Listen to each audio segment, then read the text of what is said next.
आए हैं। पहली बात तो सीए की जरूरत क्या थी और इसकी नोटिफिकेशन चुनाव के 2 या 3 महीने पहले देखिए, मैं पहले टाइमिंग की बात करता हूँ। जी। सारे विपक्षी दल, ओवैसी हो, राहुल गांधी जी हो, या अरविंद केजरीवाल हो, या ममता जी हो, ये झूठ की राजनीति कर रहे हैं। इसलिए टाइमिंग का महत्व नहीं है। भारतीय जनता पार्टी ने 2019 में अपने घोषणा पत्र में कहा है कि हम सीए लेकर आएंगे और पाकिस्तान, अफगानिस्तान और बांग्लादेश के जो शरणार्थी है उनको नागरिकता देंगे। तो भारतीय जनता पार्टी का एजेंडा बहुत स्पष्ट है और वो एजेंडे के आधार पर हमें बहुमत मिला है। 2019 में ही ये बिल संसद के दोनों सदनों ने पार कर दिया। उसके बाद कोविड के कारण थोड़ा लेट हुआ। अब टाइमिंग का क्या महत्व है?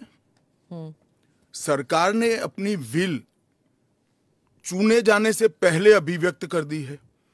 चुनने के बाद फर्स्ट प्रायोरिटी में पहले ही साल में दोनों सदनों से इस कानून को मान्यता मिल गई है। रूल्स फॉर्मेलिटी है। अब टाइमिंग का या पॉलिटिकल गेन या लॉस का सवाल नहीं है। अब विपक्ष तुष्टीकरण की राजनीति कर कर, अपीसमेंट की पॉलिटिक्स कर कर वोट बैंक को कंसोलिडेट करना चाहता है। मैं उनको विनती करना चाहता हूं कि आप एक्सपोज हो चुके हो, ये मत करिए।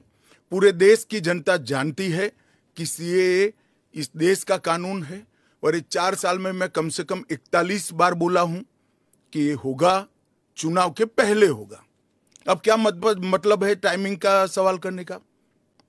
तो इतने साल तो हुआ नहीं ना, 2019 के बाद अब हुआ है। स्मिता जी, मुझे एक बात बताइए, wheel of legislator, wheel of government bill से प्रकट होता है या रूल से प्रकट होता है? ऑब्वियसली बिल से। रूल व्यवस्था करता है, जो करने में पहले कोविड के कारण और बाकी सारे पॉलिटिकल इश्यूज के कारण लेट हुआ। मगर कब से नागरिकता मिलेगी? तो 2014 के पहले से। वो थंब रूल वहीं का वहीं है। आज क्या फर्क पड़ गया है बताइए? कोई फर्क नहीं पड़ा है। भारतीय जनता पार्टी को के लिए ये पॉलिटिकल गेन का मुद्दा नहीं है। भारतीय जनता पार्टी के लिए, हमारे नेता नरेंद्र मोदी जी के लिए अफगानिस्तान, पाकिस्तान और बांग्लादेश से आए हुए करोड़ों शरणार्थियों को उनका अधिकार देने का मुद्दा है, उनकी वेदना से मुक्ति दिलाने का मुद्दा है और उनकी 3 पीढ़ी को न्याय देने का मुद्दा है, जो कांग्रेस पार्टी ने कभी नहीं दिया। आप कह रहे हैं करोड़ों लोग यहाँ आएंगे, लेकिन ये पॉलिटिकल नहीं है, मतलब आपको कोई पॉलिटिकल फायदा नहीं होगा। लेकिन जो विपक्ष है वो कहती है कि आप एक नया वोट बैंक बना रहे हैं, बीजेपी एक नया वोट बैंक बना रही है अपने लिए। देखिए, विपक्ष को और कोई काम नहीं। उन्होंने तो सर्जिकल स्ट्राइक और एयर स्ट्राइक को भी बताया कि आपका पॉलिटिकल फायदा है, तो क्या हम टेररिज्म पर कदम न उठाए? इन्होंने 370 को भी बताया कि ये आपके पॉलिटिकल फायदे के लिए कर रहे हैं। हम 1950 से कह रहे हैं कि हम 370 को हटाएंगे। उनका हिस्ट्री है, जो बोलते हैं वो करते नहीं है। मोदी जी का हिस्ट्री है, जो भारतीय जनता पार्टी ने कहा है, नरेंद्र मोदी ने कहा है, वो पत्थर की लकीर है।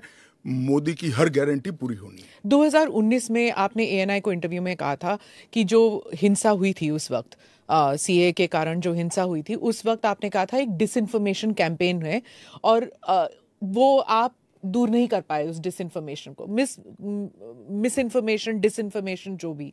इस बार क्या पार्टी जो है या सरकार जो है उसको अलग कर पाई है? सुमिता जी, दरमियान में मैंने कहा 41 टाइम, 41 बार अलग अलग मंचों से इसके बारे में मैंने डिटेल बात करी है कि इस देश के अल्पसंख्यक माइनॉरिटीज या तो किसी और व्यक्ति को डरने की जरूरत नहीं है, क्योंकि सीए में किसी की नागरिकता लेने का प्रावधान ही नहीं है। सीए सिर्फ और सिर्फ 3 देश, अफगानिस्तान, पाकिस्तान और बांग्लादेश से हिंदू, सिख, बौद्ध, क्रिश्चियन और पारसी, जो जैन और पारसी शरणार्थी आए हैं, इनको उनका अधिकार देने का कानून है, नागरिकता देने का कानून है, जिससे इनके जीवन की वेदनाओं को हम कम कर पाए।